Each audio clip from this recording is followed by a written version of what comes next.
नमस्कार, आप सभी का गोल्डन जिगर 21 में। तो फ्रेंड्स फाइनली आप लोगों के बीच में फरवरी 2025 का करंट अफेयर्स लेके आ चुका हूँ।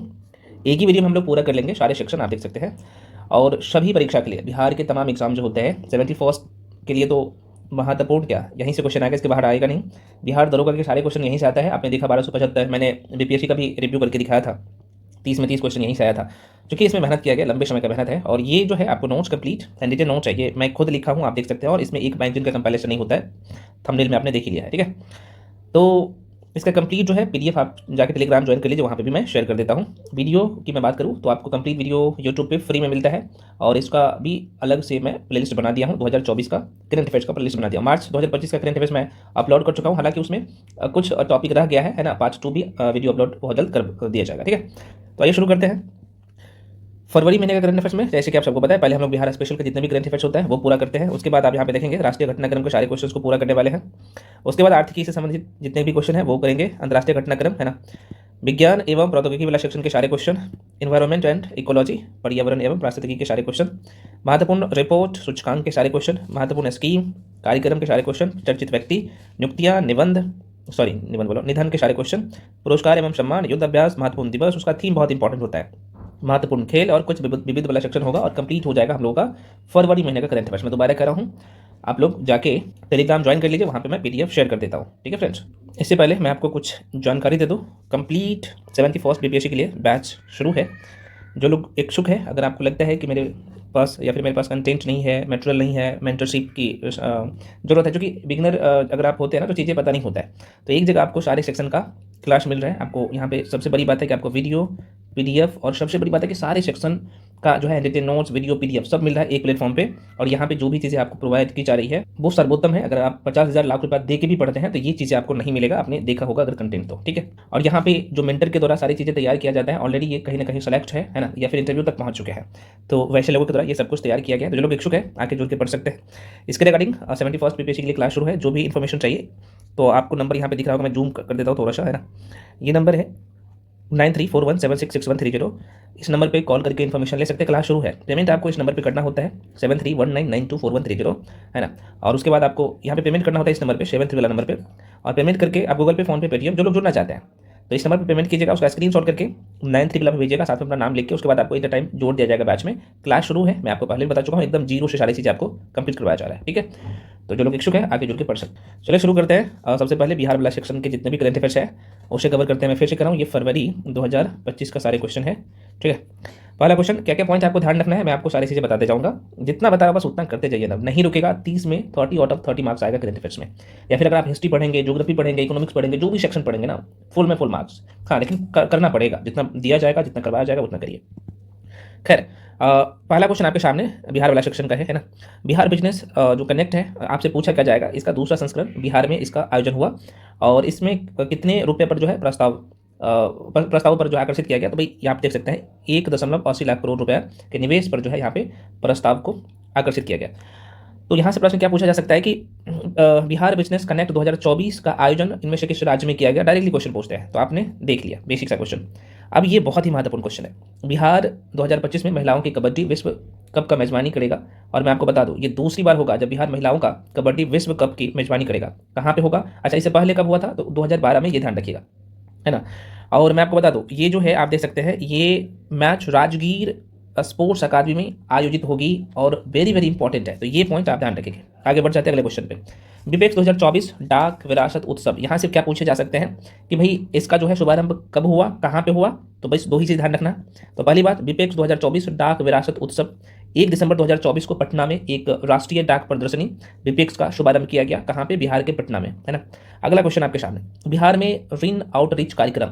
अब यहाँ पे चूंकि मधुबनी, बिहार के मधुबनी जिला में किया गया, तो जिला का नाम पूछे जा सकते हैं ना। तो यहाँ पे मेंशन भी कर दिया हूँ। और कई बार तो डायरेक्टली आपके पेपर में ना इसके हेडलाइन से क्वेश्चन पूछ लेते हैं, तो ये भी ध्यान रखिएगा। तो बिहार में ऋण आउटरीच कार्यक्रम की मैं बात कर लूँ तो ये 30 नवंबर 2024 को केंद्रीय एवं कॉर्पोरेट मामले के मंत्री बिहार के मधुबनी में जो है एक ऋण आउटरीच कार्यक्रम में भाग लिया। और मैं आपको बता दूं यहाँ पे जो है 50,294 लाभार्थियों को, तो आप देख सकते हैं 1121 करोड़ रुपए का ऋण वितरित किए गए। तो वेरी वेरी इंपॉर्टेंट है, प्रश्न पूछे जा सकते हैं कि बिहार में ऋण आउटरीच कार्यक्रम जो है बिहार के किस जिला में किया गया या फिर किसके द्वारा किया गया, डेट भी पूछे जा सकते हैं। अगला क्वेश्चन, इसलिए मैं कह रहा हूँ वीडियो को आप एक से दो बार देख लीजिए और उसके बाद मैं पीडीएफ देता हूँ तो उसे मल्टीपल टाइम रिवीजन कर लेंगे। वीडियो स्लो लग रहा है तो आप क्या करिए 1.5x करके देख सकते हैं, क्योंकि यहाँ पे जो पढ़ने वाले लोग हैं सभी तरह का लोग हैं, बिगिनर है ना, जो लोग ऑलरेडी 2-3 बार एग्जाम दे चुके हैं, है ना, तो वैसे वैसे लोग हैं, तो भाई सबको मुझे साथ में लेके चलना होता है। अगला क्वेश्चन आपके सामने, बिहार की स्वास्थ्य प्रणाली पर जो है केग की रिपोर्ट है ना, CAG बहुत इंपॉर्टेंट होता है। देखिए हाल ही में भारत के नियंत्रण एवं महालेखा परीक्षक ने बिहार विधानसभा और विधान परिषद, है ना, तो बिहार में विधानसभा के कितना सीट है बताइएगा कमेंट सेक्शन में, विधान परिषद का कितना सीट है ये भी बताइएगा, चुनावी साल है आप सबको पता होना चाहिए। तो कह रहे हैं कि यहाँ पे विधानसभा और विधान परिषद को एक रिपोर्ट प्रस्तुत की जिसमें राज्य के सार्वजनिक स्वास्थ्य बुनियादी ढांचे और प्रबंधन में महत्वपूर्ण अंतरालों पर जो है यहाँ पे प्रकाशन या फिर प्रकाश डाला है। बेसिक बातें आगे बढ़ जाती है। यहाँ से प्रश्न पूछा जा सकता है कि भाई बिहार की स्वास्थ्य प्रणाली पर की रिपोर्ट जारी किया गया है ना, तो यहाँ पे ये लाइन पूछे जा सकते हैं उठा के। आगे बढ़ जाते हैं, तो ये स्पेशल बिहार से संबंधित जो महत्वपूर्ण क्वेश्चन था फरवरी महीने का, मैं वो करवा दिया हूँ, ठीक है। जो कुछ रह जाता है तो MCQ में जो करवाऊंगा तो वहाँ पे वो पूरा हो जाता है ना। चलिए अगला सेक्शन है राष्ट्रीय घटनाक्रम का क्वेश्चन, आइए देखते हैं। तो पहला क्वेश्चन आपके सामने, भारत में आंतरिक प्रवास पर जो है कितना, तो ये 400 मिलियन ये ड्रम्स है रिपोर्ट, ये क्या कहता है। तो सबसे पहली बात आपसे पूछा जाएगा कि भाई भारत में आंतरिक प्रवास पर जो है 400 मिलियन ये ड्रम्स रिपोर्ट जारी किया गया था किसके द्वारा, तो भाई PM मतलब प्रधानमंत्री के आर्थिक सलाहकार परिषद द्वारा जो है यह रिपोर्ट जारी किया गया। रिपोर्ट में जो है देखा जाए तो 2011 में कितना, तो आप देखेंगे 45.57 करोड़ से घटकर 2023 में जो अनुमानित है कितना, तो आप देखेंगे 40.20 करोड़ आंतरिक प्रवास संख्या में कमी का संकेत यहाँ पे मिला।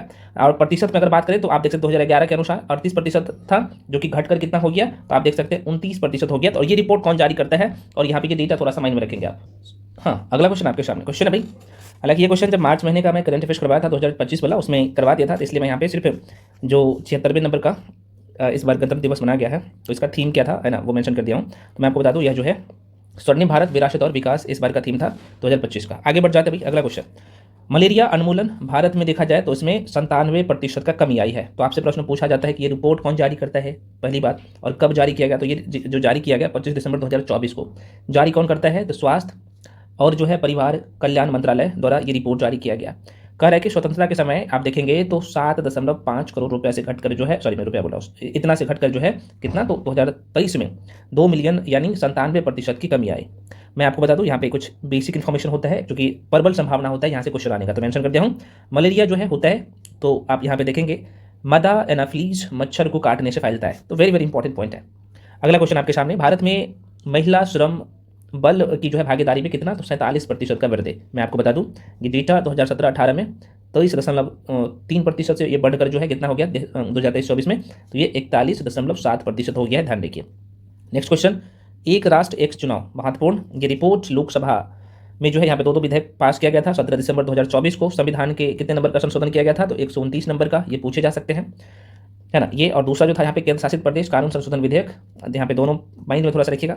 अब मैं आपको बता दूं, चूंकि आपको पता होना चाहिए कि प्रस्तावित संशोधन पूर्व जो है यहाँ पे आप देखेंगे तो राष्ट्रपति रामनाथ कोविंद की अध्यक्षता वाली उच्च स्तरीय समिति की जो है सिफारिश के अनुरूप है ना, बेसिक सा क्वेश्चन। अगला क्वेश्चन, रेलवे संशोधन बहुत इंपॉर्टेंट, रेलवे संशोधन विधेयक 2024 लोकसभा में पेश। मैं आपको बता दूं ये जो पेश किया गया था 6 दिसंबर 2024 को। उद्देश्य क्या है, सिंपल सी बात है, रेलवे बोर्ड को वैधानिक शक्ति प्रदान करना। और मैं आपको बता दूं अभी जो है आप सबको पता भी है कि रेलवे बोर्ड का मुख्यालय जो है नई दिल्ली में है। आगे बढ़ जाते हैं अगले क्वेश्चन, ये फ्रेंड्स माइंड में रखिएगा, SHE बॉक्स पोर्टल लॉन्च किया गया।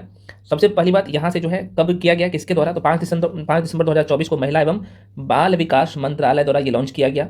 क्यों किया गया मैं फिर से करूँ, इसके बारे में भी मैं आपको मार्च महीने का जो करंट अफेयर्स दिया हूँ 2025 वाला, है ना, यूट्यूब पे पड़ा हुआ है, 2 दिन पहले अपलोड किया हूँ, इसके बारे में और डिटेल में दिया हूँ सारी चीज़ें।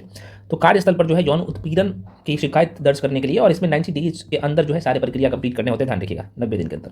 आगे बढ़ जाते हैं, अगला क्वेश्चन है, नए आपराधिक कानून लॉन्च किया गया। यहाँ पे आप देखेंगे तो यह जो है 3 दिसंबर 2024 को PM मोदी, 3 दिसंबर में मैं कह रहा हूँ ना, 3 दिसंबर 2024 को, ये 2023 में ही ये स्वीकृति मिला था इसका। है ना। तो 3 दिसंबर को पीएम मोदी द्वारा चंडीगढ़ में जो है नए आपराधिक कानून लॉन्च किया और ये जो लागू हो गया 1 जुलाई 2024 को यह जो है कानून लागू हो गया, जिसमें क्या क्या है तो आप देखेंगे भारतीय न्याय संहिता, भारतीय नागरिक सुरक्षा संहिता और यहाँ पे तीसरा जो देखेंगे 3 है ना, और तीसरा जो है भारतीय साक्ष्य अधिनियम शामिल है। वेरी वेरी इंपॉर्टेंट है, प्रश्न पूछे जा सकते हैं। ये लागू कब से किया गया है ये पूछे जा सकते हैं, इसमें क्या क्या शामिल है ये पूछे जा सकते हैं। आगे बढ़ जाते हैं। तटीय परिवहन विधेयक 2025 वेरी वेरी इंपॉर्टेंट। देखिए केंद्रीय मंत्री किसके द्वारा किया गया, तो केंद्रीय मंत्री सर्बानंद सोनोवाल द्वारा पेश किया गया। इसका उद्देश्य क्या है, तो विदेशी जहाज द्वारा बिना लाइसेंस के तटीय व्यापार पर प्रतिबंध लगाकर भारतीय नागरिकों या फिर भारतीय नागरिकों को के स्वामित्व वाले भारतीय झंडे वाले जहाज को बढ़ावा देना। तो आप देख सकते हैं किसके द्वारा ये तटीय परिवहन विधेयक जारी किया गया है ना। मंत्री कौन है, बहुत इंपॉर्टेंट है। उद्देश्य बहुत ज्यादा टफ करेगा ना क्वेश्चन, तब यहाँ पे उद्देश्य जो है आपको पूछा जा सकता है। ठीक है, अगला क्वेश्चन है प्रस्तावना में धर्मनिरपेक्ष समाजवाद, आपको पता होना चाहिए कि धर्मनिरपेक्ष और समाजवादी शब्द यथावत है ना। तो सुप्रीम कोर्ट ने भारतीय संविधान के जो है 42वें संविधान संशोधन को चुनौती देने वाली याचिका को खारिज कर दिया, जिसमें आपको पता होना चाहिए 1976 में जो है प्रस्तावना में 2 शब्द जोड़ा गया था, धर्मनिरपेक्ष और समाजवादी शब्द, है ना। बेसिक सा क्वेश्चन। अगला क्वेश्चन अंतर्राष्ट्रीय गीता महोत्सव, वेरी वेरी इंपॉर्टेंट, माइंड में रखिएगा। देखो भाई ये जो है 28 नवंबर से लेके 15 दिसंबर तक जो है चलने वाले अंतर्राष्ट्रीय गीता महोत्सव 2024 का शुभारंभ कहाँ पे, तो हरियाणा के मुख्यमंत्री मनोहर लाल खट्टर द्वारा जो है कुरुक्षेत्र में किया गया। बहुत इंपॉर्टेंट है, तो यहाँ से पूछा जा सकता है कि अंतर्राष्ट्रीय गीता महोत्सव 2024 का साझेदारी राज्य कौन है, ओडिशा, और साझेदारी देश अगर पूछा जाए तो तंजानिया हो जाएगा, ध्यान रखिएगा। अगला क्वेश्चन आपके सामने है, क्वेश्चन है पश्चिम बंगाल यूनेस्को के प्रमुख विरासत पर्यटन स्थल। तो देखिए मुख्यमंत्री पश्चिम बंगाल का आप सबको पता होना चाहिए, वेस्ट बंगाल का ममता बनर्जी ने घोषणा की कि पश्चिम बंगाल को यूनेस्को द्वारा एक प्रमुख विरासत पर्यटन स्थल के रूप में मान्यता दी गई। तो फ्रेंड्स ये जो है राष्ट्रीय घटनाक्रम का जितने भी क्वेश्चन था फरवरी महीने का मैं आपको कंप्लीट करवा दिया हूँ। ठीक है, अब यहाँ पे आइए देखते हैं आर्थिक वाला सेक्शन को। देखो भाई भट्टाचार्य समिति, तो यहाँ से डायरेक्टली ये क्वेश्चन पूछा जा सकता है कि भाई भट्टाचार्य समिति किस क्षेत्र से संबंधित है ना, तो ये बैंकिंग क्षेत्र से संबंधित है, माइंड में रखिएगा। देखिए आरबीआई द्वारा जो है वित्तीय क्षेत्र में एआई आर्टिफिशियल इंटेलिजेंस के जिम्मेदार और नैतिक जो है ये नैतिक सक्षमीकरण के लिए 8 सदस्यीय समिति का गठन किया। इसका उद्देश्य क्या है ना, सॉरी इसका गठन किसके द्वारा किया गया, तो आईआईटी मुंबई के प्रोफेसर जिसका नाम आप देख सकते हैं, इसका नाम है पुष्पक भट्टाचार्य की अध्यक्षता में किया गया। तो ये इसलिए महत्वपूर्ण हो जाता है, ध्यान रखिएगा। अगला क्वेश्चन नीति आयोग की जो है सेफ रिपोर्ट, महत्वपूर्ण है नीति आयोग की सेफ रिपोर्ट। देखो भाई नीति आयोग ने यहाँ पे साइड एडजस्टमेंट फैक्ट्री एम्प्लॉय, जिसे शॉर्ट फॉर्म में सेफ कहते हैं, आप देख सकते हैं साइड एडजस्टमेंट फैक्ट्री एम्प्लॉय जिसे शॉर्ट फॉर्म में सेव कहते हैं, तो आवास पर एक रिपोर्ट जारी किया जो औद्योगिक सैनिक के लिए सुरक्षित, किफ़ायती, लचीले और कुशल आवास की जो है आवश्यकता पर केंद्रित है। तो ये बेसिक बातें हैं, तो पूछे जा सकते हैं कि नीति आयोग की सेफ रिपोर्ट जारी किया गया है तो किससे संबंधित है, तो आप माइंड में रखिएगा। अगला क्वेश्चन आपके सामने क्वेश्चन है कि भाई भारत में बागवानी के लिए एडीबी ऋण, भारत ने जो है भारत सरकार ने बागवानी विकास को बढ़ावा देने के लिए एडीबी के साथ कितना, तो 98 मिलियन डॉलर पर जो हस्ताक्षर किया, ध्यान रखिएगा।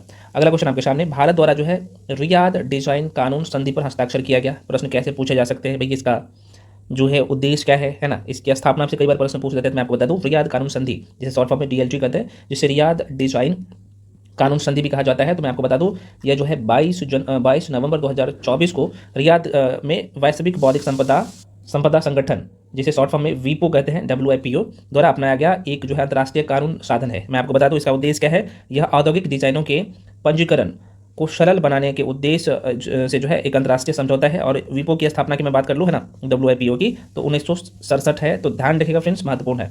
अगला क्वेश्चन, अगला सेक्शन हम लोग का है अंतर्राष्ट्रीय घटनाक्रम का, सारे क्वेश्चन को हम लोग करने वाले हैं। तो मैं आपको बता दूं पहला क्वेश्चन इस सेक्शन का, पीएम मोदी की कुवैत यात्रा, प्रश्न पूछे जाते हैं और अभी तो ये लगातार न्यूज़ में था। देखो भाई कुवैत के महामहिम जिसे कह सकते हैं प्रधानमंत्री, जिसका नाम है अमीर शेख फैसल अल अहमद अल जब्बर अल सबाह, इसका ये इतना बड़ा नाम है ना, कि निमंत्रण पर जो है पीएम मोदी की जो है कुवैत की पहली यात्रा, पहली बात। दूसरी बात आपको ध्यान रखना है, पीएम मोदी ने यहाँ पे इस लाइन को आप माइंड में रखेंगे 21 से 22 दिसंबर को कुवैत की आधिकारिक यात्रा की। तो प्रश्न डायरेक्टली पूछ लेते हैं, है ना। मैं आपको बता दूं फार्मास्यूटिकल, सूचना प्रौद्योगिकी, फिटनेस आदि पर जो है यहाँ पे सहयोग हेतु इसमें वार्तालाप हुआ, चर्चा हुई। अगला क्वेश्चन आपके सामने एकदम माइंड में सेट कर लीजिए इस क्वेश्चन को, 24वां बिम्स्टेक वरिष्ठ अधिकारियों की बैठक हुआ, कब हुआ, यहाँ से पूछे जा सकते हैं। तो 19 दिसंबर 2024 को कहाँ पे, थाईलैंड में। उद्देश्य क्या है, तो अस्थायी विकास, संपर्क, सुरक्षा और सांस्कृतिक आदान प्रदान पर जो है यहाँ पे ध्यान केंद्रित किया गया। अगला क्वेश्चन आपके सामने क्वेश्चन है भारत और लाइबेरिया द्विपक्षीय संबंध, ये कब हुआ, 18 दिसंबर 2024 को भारत और लाइबेरिया ने ये लाइबेरिया में ही जगह का नाम है मोनरोविया में द्विपक्षीय संबंध के उद्देश्य से जो है वार्ता का आरंभ किया। मैं आपको बता दूं इसका उद्देश्य क्या है, तो व्यापार, निवेश, खनन, कृषि, स्वास्थ्य, शिक्षा, क्षमता निर्माण आदि निर्माण और लोगों के बीच आदान प्रदान, यहाँ पे लोगों के बीच जो है आदान प्रदान सहित कई क्षेत्रों को जो है यहाँ पे शामिल किया गया और इसी पे क्या हुआ, चर्चा हुआ। अगला क्वेश्चन है श्रीलंका की नई वेतन नीति, महत्वपूर्ण है, मैं आपको बता दूं श्रीलंका की जो नई वेतन नीति लागू हुआ है, जिसमें यहाँ पे आप देखेंगे तो श्रीलंका नहीं, भारत सहित कितना, तो भारत इसमें शामिल है, भारत सहित 39 देशों के नागरिकों को वीजा मुक्त यात्रा की सुविधा प्रदान किया। और ये जो लागू हुआ कब से, तो 1 जनवरी 2025 से लागू हुआ, ध्यान रखिएगा। अगला प्रश्न पूछे जा सकते हैं आपको पहला जो है यहाँ पे क्वेश्चन है कि यहाँ पे पहला भारत फिलीपींस समुद्री संवाद ये क्या है। तो देखो भाई, ये जो आयोजित किया गया है, मैं आपको बता दूं, मैं थोड़ा सा इसे जूम आउट कर लेता हूँ। तो ये जो है आयोजित किया गया 15 दिसंबर 2024 को, कहाँ पे, तो मनीला में आयोजित हुआ। उद्देश्य क्या है, द्विपक्षीय समुद्री सहयोग को बढ़ावा देना, वर्तमान समुद्री चुनौतियों का जो है समाधान करना और सहयोग के अवसर जो है का पता लगाना, है ना।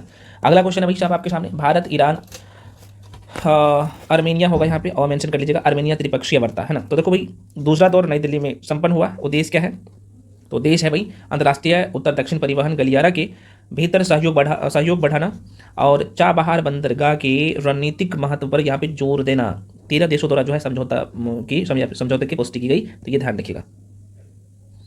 आगे बढ़ जाते हैं अगले क्वेश्चन। अगला क्वेश्चन है, गाजा में युद्ध विराम प्रस्ताव का जो है भारत ने किया समर्थन। तो मैं आपको बता दूं, भारत सहित 158 देशों ने पक्ष में, जबकि यहाँ पे 9 देश जो है इसके विरुद्ध मत दिए हैं, तो ये थोड़ा सा माइंड में रखिएगा। अगला क्वेश्चन जो है, जियोर्जिया मेलेनी, महत्वपूर्ण है, इतना महत्वपूर्ण है, लगातार ये न्यूज़ में था। तो जियोर्जिया मेलेनी की मैं बात करूँ तो ये यूरोप की सबसे शक्तिशाली व्यक्ति बन गया है। इटली के प्रधानमंत्री ये है जियोर्जिया मेलेनी को। पॉलिटिको जो है मतलब कि अमेरिका के राजनीतिक पत्रकारिता संगठन है, इनके द्वारा जो है यूरोप के सबसे शक्तिशाली व्यक्ति के रूप में मान्यता मिली है। किसे, तो आप कहेंगे सर इटली के जो मंत्री है जॉर्जिया मेलोनी उन्हें। अगला क्वेश्चन आपके सामने, एआई और ऊर्जा पर जो है वैश्विक सम्मेलन। देखो ये सम्मेलन का जो आयोजन हुआ था कहाँ पे, तो पेरिस में किया गया, और मैं आपको बता दूं अंतर्राष्ट्रीय ऊर्जा एजेंसी द्वारा, है ना, ये आयोजित किया गया। अगला क्वेश्चन है, इटली भारत के साथ व्यापारिक संबंधों को बढ़ाने के लिए इच्छुक। इटली के व्यापार मंत्री, जिसका नाम है एडोल्फो उर्सो नाम है, एडोल्फो उर्सो ने भारत की अपनी यात्रा के दौरान कॉटन रूट पहल की घोषणा की। उद्देश्य क्या होगा, भारत के साथ व्यापार संबंधों को मजबूत करना। आगे बढ़ जाते हैं, बहुत important question, UN peace building commission में जो है भारत का पुनर्निर्वाचन होगा। तो यहाँ पे निर्वाचन है, ठीक है, ये 9 है, ठीक है, निर्वाचन है, आप देख लीजिएगा। तो मैं एक बार रिपीट कर रहा हूँ, यूएन पीस बिल्डिंग कमीशन में भारत का जो है पुनर्निर्वाचन। देखो भाई, मैं आपको बता दूँ, यह जो 28 नवंबर को 2025-26 के कार्यकाल के लिए जो है चयनित हुआ। मैं आपको बता दूँ, भारत में जो है 2005 में इसकी स्थापना के बाद से ही, भारत जो है 2005 में इसकी स्थापना हुआ था यूएन पीस बिल्डिंग कमीशन का, तो उसके बाद से ही इसका सदस्य रहा है, तो ध्यान रखिएगा। आगे बढ़ जाते हैं, अगला सेक्शन हम लोग का है साइंस एंड टेक्नोलॉजी वाला सेक्शन, है ना, विज्ञान एवं प्रौद्योगिकी का जितने भी क्वेश्चन है सारे क्वेश्चन को करने वाले हैं।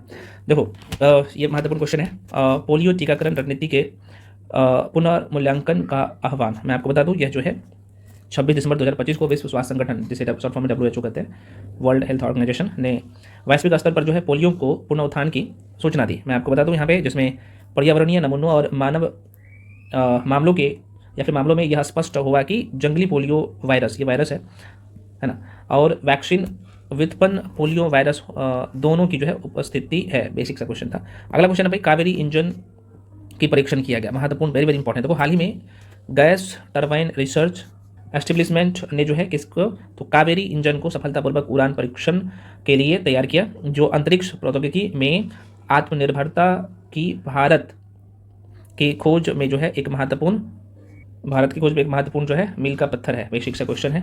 अगला क्वेश्चन आपके सामने, क्वेश्चन है भाई, ESA का जो है एनविजन मिशन, ये क्या कहता है, जरा सा देखिएगा, महत्वपूर्ण है, वेरी वेरी इंपॉर्टेंट है। देखो यूरोपीय अंतरिक्ष एजेंसी ने शुक्रवार के लिए एनविजन मिशन की जो है आधिकारिक पुष्टि किया। मैं आपको बता दूं, इसे जो है 2031 में एरियन 6 रॉकेट से लॉन्च करने की घोषणा। एरियन नासा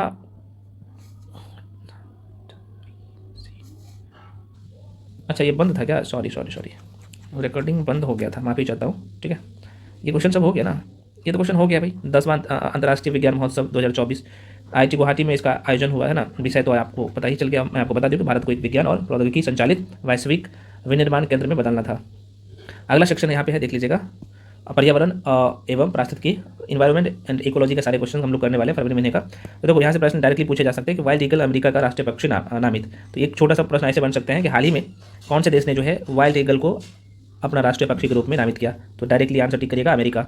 आइए देख लेते हैं, मैं आपको बता दूं यहाँ पे वाइल्ड ईगल संयुक्त राज्य अमेरिका की, एक मिनट, संयुक्त राज्य अमेरिका के प्रतीक चिन्ह के प्रमुख विशेषता है, जिसमें एक जैतून की शाखा, तीर, एक झंडे जैसी ढाल, आदर्श वाक्य और ई फ्लूरिबस यूनिम, और आप देखेंगे तो सितारों का एक नक्षत्र भी शामिल है। तो बेसिक से बात है, तो ये लाइन से क्वेश्चन पूछे जा सकते हैं ना। आगे बढ़ जाते हैं। भारत वन रिपोर्ट 2023, मैं आपको बता दूं यहाँ पे थोड़ा सा इन्फॉर्मेशन दो, जो कि वन रिपोर्ट 2023 जो है, क्योंकि इससे पहले हम लोग 2021 पढ़ रहे थे, प्रत्येक 2 साल पे आता है ना, तो ये 2023 वाला लेट से आया है। तो अब जो है आप पढ़ेंगे 2023 वाला, और ये मैं आपको जो PDF दिया हूँ एकदम डिटेल में वो करना है। वन रिपोर्ट मैं इंडियन ज्योग्राफी है ना, इंडियन ज्योग्राफी BPSC वाले बैच में भी पढ़ाया हूँ और दरोगा वाला बैच है उसमें भी पढ़ाया हूँ, ठीक है। तो वहाँ पे वन रिपोर्ट 2023 ऑलरेडी मैं मेंशन कर दिया हूँ, हाईलाइट कर दिया हूँ, हालांकि कुछ मुख्य बातें भी यहाँ पे मेंशन कर दिया हूँ, ठीक है। तो मैं आपको बता दूँ 21 जनवरी 2024 को केंद्रीय पर्यावरण वन और जलवायु परिवर्तन मंत्री ने कहाँ से, देहरादून के वन अनुसंधान संस्था में जो है भारत वन स्थिति रिपोर्ट 2023 जारी की, ठीक है। बेसिक बातें प्रश्न पूछे जा सकते हैं, कब जारी किया गया, किसके द्वारा, तो ये ध्यान रखिएगा। देश की मैं बात कर लूँ तो कुल वन और वृक्षावरण, देश में जो है कुल वन और वृक्षावरण जो है कितना है, तो आप देखेंगे 8,27,357 वर्ग किलोमीटर में है, जो भौगोलिक क्षेत्रफल का कितना है, तो 25.17% है। प्रश्न पूछे जा सकते हैं, अच्छा आप ये बता दो कि सिर्फ वनावरण कितना है। मैं आपको बता दूं 7,15,343 वर्ग किलोमीटर है। प्रतिशत में बात करें तो कुल क्षेत्रफल का 21.76% है वनावरण। और यहीं से पूछा जाए कि भाई वृक्षावरण बता दो, तो आप देखेंगे तो 1,12,014 वर्ग किलोमीटर में फैला हुआ है, और प्रतिशत आपसे पूछा जाए तो 3.41% पर वृक्षावरण है, ठीक है, ध्यान रखिएगा। अगला क्वेश्चन आपके सामने, क्वेश्चन है भारत में जो है ई अपशिष्ट में 73%, मैं थोड़ा सा जूम कर लेता हूँ, अच्छा से देखिएगा, 73% की वृद्धि। देखो भारत ई अपशिष्ट उत्पादन 5 वर्षों में 73% से बढ़कर जो है 2019-20 में 1.01 मिलियन मेट्रिक टन से कितना, तो 2023-24 में 1.751 मिलियन टन हो गया है, ध्यान रखिए। आगे बढ़ जाते अगले क्वेश्चन। मोल्डोवा अंतर्राष्ट्रीय सौर संगठन, मोल्डोवा ये देश का नाम है, मोल्डोवा देश का नाम है। और मैं आपको बता दूं अंतर्राष्ट्रीय सौर गठबंधन का कितने नंबर का, तो 105वां सदस्य देश बन गया। तो प्रश्न पूछे यहाँ पे ये जा सकते हैं, बता दो भाई साहब कि 16 दिसंबर 2024 को मोल्डोवा अंतर्राष्ट्रीय सौर गठबंधन, जैसे शॉर्ट फॉर्म में AISA कहते हैं, में शामिल हो गया और 105वां देश बन गया। कौन सा, मोल्डोवा। तो आपसे प्रश्न पूछे जा सकते हैं भाई अंतर्राष्ट्रीय सौर गठबंधन का मुख्यालय कहाँ है, तो भाई गुरुग्राम, हरियाणा राज्य के गुरुग्राम में है, ध्यान रखिए। अगला क्वेश्चन है आपदा प्रबंधन संशोधन विधेयक 2024। अभी ये क्वेश्चन अभी आप कुछ देर पहले भी देखे थे। तो 12 दिसंबर 2024 को लोकसभा ने जो है आपदा प्रबंधन संशोधन विधेयक 2024 पारित किया। उद्देश्य क्या है, भारत में आपदा प्रबंधन को प्रभावशीलता बढ़ाना। आगे क्वेश्चन, अगला क्वेश्चन, ला नीनो या फिर ला नीना के विकसित होने पर की जो है 50% से अधिक संभावना। मैं आपको बता दूं विश्व मौसम विज्ञान संगठन ने जो है कितना, तो 11 दिसंबर 2024 को रिपोर्ट जारी की, जिसमें आगामी महीने में ला नीनो के विकसित होने के 50% से अधिक होने मतलब की संभावना की अनुमान लगाया गया था। ध्यान रहे ला नीनो में बहुत अच्छे से ज्योग्राफी वाला क्लास में पढ़ाया हूँ ना। अगला क्वेश्चन, सुल्तानपुर राष्ट्रीय उद्यान में दुर्लभ जो है मार्बल डक देखा गया। कौन से, तो सुल्तानपुर राष्ट्रीय उद्यान। मैं आपको बता दूं 11 दिसंबर 2024 को हरियाणा, ये अच्छा एक क्वेश्चन यहाँ से बन सकता है कि भाई सुल्तानपुर राष्ट्रीय उद्यान हाल ही में चर्चा में था, तो किस राज्य में है, तो हरियाणा राज्य में है। तो हरियाणा में देखा जाए तो 11 दिसंबर 2024 को हरियाणा के सुल्तानपुर राष्ट्रीय उद्यान में एक दुर्लभ मार्बल डक जो है देखा गया, जो 1990 के बाद यह पहली बार देखा गया था। अगला सेक्शन है हम लोग का रिपोर्ट एवं सूचकांक, बहुत इंपॉर्टेंट सेक्शन, डायरेक्टली पूछे जाने वाला प्रश्न। तो फ्रेंड्स अगला क्वेश्चन है सुरक्षित आवास रिपोर्ट। मैं आपको बता दूं यह जो है 19 दिसंबर 2024 को नीति आयोग द्वारा जारी किया गया पहला क्वेश्चन। रिपोर्ट में जो है भारत के विनिर्माण क्षेत्र में श्रमिकों के लिए जो है सुरक्षित, कफायती, लचीले और कुशल आवास की आवश्यकता पर जो है यहाँ पे बल दिया गया। अगला क्वेश्चन, सभी के लिए लाभकारी परिदृश्य का जो है निर्माण सरकारी पहल। भारत का जो है लक्ष्य 2027 तक सकल घरेलू उत्पाद में विनिर्माण क्षेत्र का योगदान कितना, तो 17% से बढ़कर तो कहा जा रहा है 25% करना है 2027 तक, 25% है ना, किसमें, तो जीडीपी में। चलिए जीडीपी का योगदान का मैं बात कर रहा हूँ, जीडीपी में विनिर्माण क्षेत्र का योगदान। अगला क्वेश्चन आपके सामने क्वेश्चन कर रहा है भाई यात्रा और पर्यटन विकास सूचकांक 2024, तो WEF द्वारा 20 दिसंबर 2024 को जारी किया गया। भारत जो है बहुत इंपॉर्टेंट है, 119 देशों में भारत का स्थान था, 39वें स्थान पर भारत रहा है, ठीक है। प्रथम स्थान USA का था, कौन सा, यात्रा और पर्यटन विकास सूचकांक 2024 में, वेरी वेरी इंपॉर्टेंट है, अभी ये न्यूज़ में था। विश्व मलेरिया रिपोर्ट 2024 जारी किया गया, किसके द्वारा जारी किया गया, तो WHO के द्वारा जारी किया गया। भारत में मलेरिया के मामले 2017 में 6.4% मिलियन से घटकर जो है 2023 में सिर्फ 2 मिलियन हो गए थे, अभी आपने देखा। अगला क्वेश्चन, अंतर्राष्ट्रीय ऋण रिपोर्ट 2024 किसके द्वारा जारी किया जाता है, विश्व बैंक के द्वारा जारी किया जाता है। भारत का कुल विदेशी ऋण 2023 में 31 अरब डॉलर से बढ़कर जो है आप देख सकते हैं $646.79 अरब डॉलर हो गया।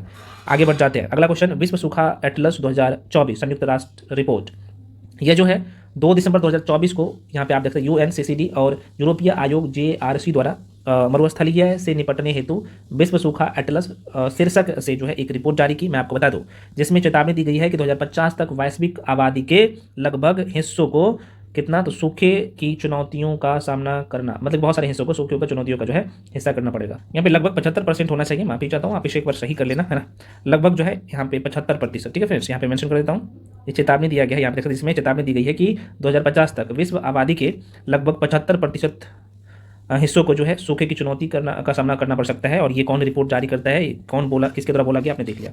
अगला सेक्शन हम लोग का है योजना एवं कार्यक्रम। देखो, स्वतंत्रता सैनिक सम्मान पेंशन योजना 18 दिसंबर 2024 को भारत के स्वाधीनता आंदोलन में योगदान देने वाले स्वतंत्रता सेनानियों की पेंशन 15/8/2016 को संशोधन इसमें की गई थी, है ना, बेसिक सा क्वेश्चन है। अगला क्वेश्चन है नई ऋण गारंटी योजना। देखिए, इस योजना का ही मैं बात कर लूँ, नई ऋण गारंटी योजना, तो भारत सरकार ने छोटे किसान को सहायता देने के लिए यह योजना शुरू किया है ना, नई ऋण गारंटी योजना। तो डायरेक्टली प्रश्न पूछे जा सकते हैं कि भाई सरकार के द्वारा ये जो नई ऋण गारंटी योजना शुरू किया गया, किस लिए शुरू किया गया, मैं आपको बता दूं, केंद्रीय खाद्य एवं उपभोक्ता मामले के मंत्री प्रहलाद जोशी ने पेश किया है, तो ये भी प्रश्न पूछे जा सकते हैं। अगला क्वेश्चन आपके सामने, क्वेश्चन है जलवाहक योजना 16 दिसंबर 2024 को भारत सरकार ने अंतर्राष्ट्रीय जलमार्गों के यहाँ पे होगा माध्यम से माल परिवहन को बढ़ाने के लिए जलवाहक योजना के शुभारंभ किया। उद्देश्य क्या है भाई, गंगा, ब्रह्मपुत्र, बराक जैसी प्रमुख नदियों के साथ टिकाऊ और किफ़ायती परिवहन को प्रोत्साहित करना इसका लक्ष्य है। बीमा सखी योजना बहुत इंपॉर्टेंट, यह जो है 9 दिसंबर 2024 को पीएम मोदी द्वारा योजना का शुभारंभ किया गया। कहाँ से, हरियाणा में, हरियाणा के पानीपत से शुरू किया गया। उद्देश्य क्या है, ग्रामीण और यहाँ पे आप देखेंगे तो शहरी क्षेत्रों की महिलाओं को जो है बीमा क्षेत्र के माध्यम से वित्तीय रूप से सशक्त बनाना और रोजगार के नए अवसर प्रदान करना। प्रारंभिक तौर पर जो है यह 100 करोड़ रुपए का बजट आवंटित किया गया है। मैं आपको बता दूं, यह योजना LIC का एक नया कार्यक्रम है जो 18 से 70 वर्ष की आयु की महिलाओं को ये लक्षित करता है। अगला सेक्शन है बैंकिंग और वित्तीय वाला सेक्शन, जरा सा देख लीजिएगा। तो जीएसटी परिषद का जो है कौन से, तो ये 55वीं बैठक हुआ। तो देखो, मैं आपको बता दूं, वित्त मंत्री निर्मला सीतारमण की अध्यक्षता में राजस्थान में के जैसलमेर में इसका बैठक हुआ, तो ये प्रश्न पूछे जा सकते हैं। अगला क्वेश्चन आपके सामने, भारत सरकार और ADB के बीच, ADB बैंक है भाई, ADB के बीच $500 मिलियन का ऋण समझौता। तो इसका उद्देश्य क्या है भाई, उद्देश्य यह है कि यह ऋण भारत की जलवायु प्रतिबद्धताओं के अनुरूप हरित और टिकाऊ बुनियादी ढांचा परियोजनाओं को समर्थन देने के लिए है। अगला क्वेश्चन, NTPC द्वारा बिहार में परमाणु ऊर्जा परियोजना की घोषणा, चूंकि बिहार से संबंधित है तो महत्वपूर्ण हो जाता है। मैं आपको बता दूं, 2032 तक NTPC ने अपनी कितना, तो 60,000 मेगावाट नवीकरणीय ऊर्जा क्षमता का अधिकांश हिस्सा बिहार में, कहाँ पे, बिहार में प्राप्त करने का लक्ष्य रखा है। NTPC की स्थापना हुआ था 7 नवंबर 1975 में, मुख्यालय इसका नई दिल्ली में है। अगला सेक्शन है हम लोग का चर्चित व्यक्ति। देखो, मृदु निरूपा यहाँ पे विंदुषनी फर्नांडे, इसके बारे में थोड़ा सा देखिएगा। तो श्रीलंका की कितने, तो मैं आपको बता दूं 48वें मुख्य न्यायाधीश के रूप में जो है शपथ ली और इस पद पर आसीन होने वाली यह दूसरी महिला है। ठीक है, इसका नाम ही है, आप देख सकते हैं, मैं कहाँ भगा दिया है ना, मृदु निरूपा विंदुषनी फर्नांडे इसका नाम है, माइंड में रखिएगा। अगला क्वेश्चन, युनसुक येसोल ये व्यक्ति का नाम है, दक्षिण कोरिया का राष्ट्रपति है। डायरेक्टली प्रश्न पूछे जा सकते हैं। मैं आपको बता दूं, इनके विरुद्ध महाभियोग प्रस्ताव पारित किया गया और यह जो है देश में मार्शल लॉ लाने के बाद काफ़ी विवादों में थे। ठीक है, तो युनसुक येसोल के बारे में माइंड में रखिएगा। पूजा शर्मा बहुत महत्वपूर्ण है, दिल्ली निवासी पूजा शर्मा 2024 के लिए BBC की 100 प्रेरक महिलाओं की सूची में शामिल किया गया। मैं आपको बता दूं, इन्होंने 4000 से ज़्यादा लावारिस समूह को जो है अंतिम जो है यहाँ पे संस्कार किया। अगला जो है आप देख सकते हैं पायल कपारिया, ये भी लगातार न्यूज़ में था। तो देखो, इनकी जो फिल्म था ऑल वी जो है इमेजिन एज लाइट के लिए गोल्डन ग्लोबल पुरस्कार 2025 के लिए जो है नामांकित किया गया। गोल्डन ग्लोबल पुरस्कार में नामांकित होने वाली पहली जो है भारतीय निर्देशक बन गई है, तो इसलिए पायल कपारिया को माइंड में रखिएगा। अगला सेक्शन है आप लोगों के लिए नियुक्ति, जो अपॉइंटमेंट का सारे क्वेश्चन है, आइए इसको देखते हैं। तो बी राम सुब्रमण्यम की मैं बात कर लूँ तो आप देख सकते हैं राष्ट्रीय मानवाधिकार आयोग के नए अध्यक्ष के रूप में इसे नियुक्त किया गया। 24 दिसंबर 2024 को 5 नए राज्य के राज्यपाल बदले गए। तो बिहार के जो राज्यपाल है आप सबको पता है अभी प्रेजेंट टाइम में आरिफ मोहम्मद खान है, केरल का जो है विश्वनाथ अरलेकर है, मणिपुर का अजय कुमार भल्ला है, मिजोरम का जो है सेवानिवृत्त जनरल यहाँ पे विजय कुमार सिंह है, ओडिशा का जो है हरि बाबू कंभमप्ती, आपको ध्यान रखना है। ठीक है, संजय मल्होत्रा की मैं बात कर लूँ तो RBI के बहुत इंपॉर्टेंट, RBI के जो है 26वें गवर्नर के रूप में पदभार ग्रहण किया। तो ध्यान रखिएगा, RBI के जो है नए गवर्नर 26 26वें गवर्नर के रूप में जो है पदभार ग्रहण किया संजय मल्होत्रा, और ये 9 दिसंबर से, कब से, तो भाई मैं आपको बता दूं 9 दिसंबर 2024 से पदभार संभाले हैं, तो ये भी ध्यान रखिएगा। शक्तिकांत दास का जगह लिया है, आपको पता होना चाहिए। हरमीत ढिल्लो, भारतीय मूल की जो है हरमीत ढिल्लो को यूएसए में नागरिक अधिकारों से संबंधित सहायक जो है अटॉर्नी जनरल नियुक्त किया गया है। बहुत इंपॉर्टेंट है, माइंड में रखिएगा। अगला क्वेश्चन आपके सामने, देवेंद्र फडणवीस, आप सबको पता है ये महाराष्ट्र के तीसरी बार जो है सीएम के रूप में शपथ लिया है, तो ध्यान रखिएगा। अगला क्वेश्चन आपके सामने है जोकिम अलेक्जेंडरसन, इसका नाम ही है जोकिम अलेक्जेंडरसन। देखो भाई, अखिल भारतीय फुटबॉल महासंघ द्वारा जो है स्वीडन के जोकिम को, इसका नाम है जोकिम, हालांकि पूरा नाम है जोकिम अलेक्जेंडरसन, तो जोकिम को जो है भारत की महिला अंडर-20 और अंडर-19 राष्ट्रीय टीम का जो है यहाँ पे मुख्य कोच के रूप में नियुक्त किया। अगला सेक्शन है फ्रेंड्स निधन का, ये देख लेते हैं। तो मैं आपको बता दूँ यहाँ पे पूर्व प्रधानमंत्री डॉक्टर मनमोहन सिंह का यह जो है 26 दिसंबर 2024 को 92 साल की एज में नई दिल्ली में डेथ हो गया। इन्होंने जो है वे 2004 से 2014 तक प्रधानमंत्री के पद पर आसीन रहे। 1982 में आरबीआई के गवर्नर, 1985 में भारतीय योजना आयोग के उपाध्यक्ष और 1990 में प्रधानमंत्री के आर्थिक सलाहकार के रूप में कार्य किया। तो ये सारे पॉइंट्स माइंड में रखना भी महत्वपूर्ण है। 1991 में जो है वित्त मंत्री का जो है स्वतंत्र यहाँ पे देखेंगे तो पदभार भी इन्होंने संभाले थे। अगला क्वेश्चन, तबला वादक उस्ताद जाकिर हुसैन, महत्वपूर्ण है। 73 साल की एज में अमेरिका के सैन फ्रांसिस्को में इसका निधन हो गया। इन्होंने संगीत की दुनिया में सबसे बड़ा ग्रेमी अवार्ड 1992 में द प्लेनेट ड्रम और 2009 में ग्लोबल ड्रम प्रोजेक्ट के लिए मिला था। मैं आपको बता दूं 2024 में उन्हें 3 अलग अलग संगीत एल्बमों के लिए सभी 3 जो है ग्रेमी अवार्ड भी प्रदान किया गया। आगे बढ़ जाते भाई, अगला क्वेश्चन है आपके सामने, MDR रामचंद्रन, देखो पुदुचेरी के पूर्व मुख्यमंत्री, हाल ही में जो है 90 वर्ष की एज में इनका निधन हो गया, हालांकि ऐसा निधन में रहता था। अगला क्वेश्चन है भाई पुरस्कार, है ना, तो राष्ट्रीय तानसेन सम्मान 2023, ठीक। अगर मैं बात कर लूँ तो कोलकाता के प्रसिद्ध तबला वादक पंडित स्वपन चौधरी को मिला, ये दिया गया। तानसेन पुरस्कार मध्य प्रदेश सरकार द्वारा स्थापित जो है ये सर्वोच्च राष्ट्रीय संगीत सम्मान के लिए दिया जाता है। मैं आपको बता दूं कुवैत का सर्वोच्च सम्मान the Order of Mubarak Al Kabir PM Modi को प्रदान किया गया, हमारे जो पीएम है प्रधानमंत्री नरेंद्र मोदी को।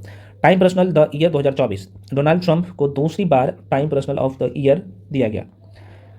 कौन सा, तो ये 34वां व्यास सम्मान 2024 हिंदी लेखिका सूर्यबाला को उनके उपन्यास कौन देश को वासी वेनु डायरी के लिए इन्हें मिला, ठीक है। के बिरला फाउंडेशन द्वारा दी जाने वाली सम्मान 1991 में यह जो है शुरू किया गया था। अगला क्वेश्चन है राष्ट्रीय पंचायत पुरस्कार 2024 विज्ञान भवन नई दिल्ली में जो है राष्ट्रपति द्रौपदी मुर्मू की अध्यक्षता में तो 45 पंचायतों को यहाँ पे सम्मानित किया गया। अगला question, film fair OTT award 2024, तो वेरी वेरी इंपॉर्टेंट ये भी है, 5वां संस्करण मुंबई में ये आयोजित किया गया, तो प्रश्न पूछे जा सकते हैं। सर्वश्रेष्ठ फिल्म वेब ओरिजिनल, और ये जो है अमर सिंह चमकीला को। सर्वश्रेष्ठ निर्देशक जो था आप देखेंगे तो web original film Amar Singh चमकीला के लिए किसे, तो आप देखेंगे तो इम्तियाज़ अली को दिया गया। सर्वश्रेष्ठ अभिनेता के लिए जो दिया गया पुरुष के लिए, तो वही फिल्म वेब ओरिजिनल फिल्म जो है कौन सा, अमर सिंह चमकीला के लिए दिलजीत जो है दोसांझ हो जाएगा, उनको मिला है। और सर्वश्रेष्ठ अभिनेत्री महिला की मैं बात करूँ तो वेब ओरिजिनल फिल्म जो है जाने मन के लिए करीना कपूर खान को मिला है। तो आशा करते हैं आपने देख लिया। युद्धाभ्यास को देख लेते हैं। तो फ्रेंड्स यहाँ पे जो है आप देख सकते हैं हरिमाऊ शक्ति 2024, तो मलेशिया के पहांग में आयोजित जो है ये 2 से लेकर 15 दिसंबर 2024 में आयोजित किया गया, भारत और मलेशिया के बीच में हुआ। सीनबैक्स जो है आप सबको पता है ये भारत के पुणे में आयोजित होता है, 1 दिसंबर से 8 दिसंबर तक जो है हुआ, भारतीय सेना और कंबोडिया सेना के बीच में होता है सीनबैक्स। अगला सेक्शन है हम लोग का महत्वपूर्ण दिवस। तो देखो भाई सारे दिवस नहीं, जो लगातार न्यूज़ में रहता है वही मेंशन किया हूँ। 1 दिसंबर को विश्व एड्स दिवस के रूप में मनाया जाता है प्रत्येक साल। इस बार का जो थीम था 2024 का, तो अधिकार पथ अपनाए मेरा स्वास्थ्य मेरा अधिकार, है ना।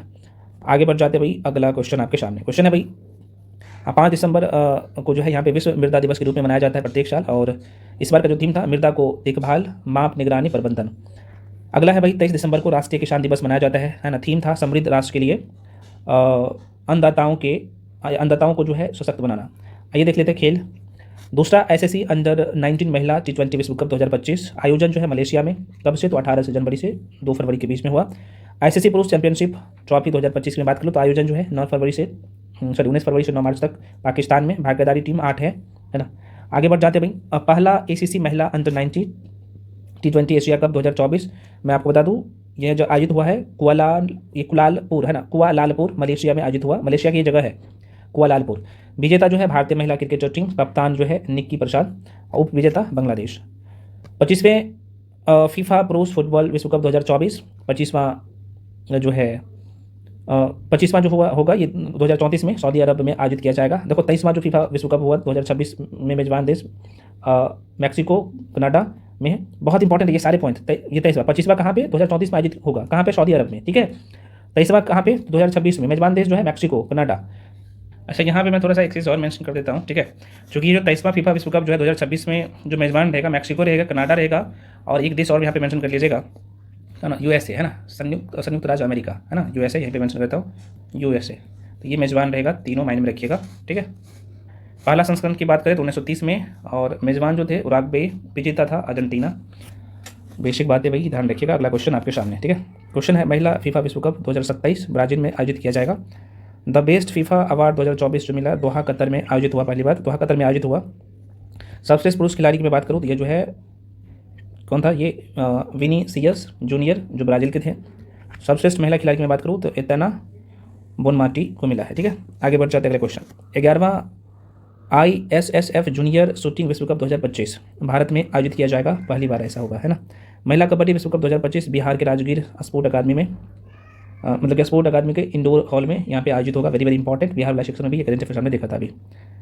38वां राष्ट्रीय खेल पुरस्कार या फिर खेल 2025 उत्तराखंड में आयोजित किया जाएगा, पहली बार। शुभंकर जो है राजपक्षी हिमालयन मोनाल, इसे मौली भी कहा जाता है, मौली भी नाम दिया गया है, ठीक है। इसका शुभंकर इस बार का रहने वाला है। इसमें 38 प्रतियोगिताएँ शामिल होगी।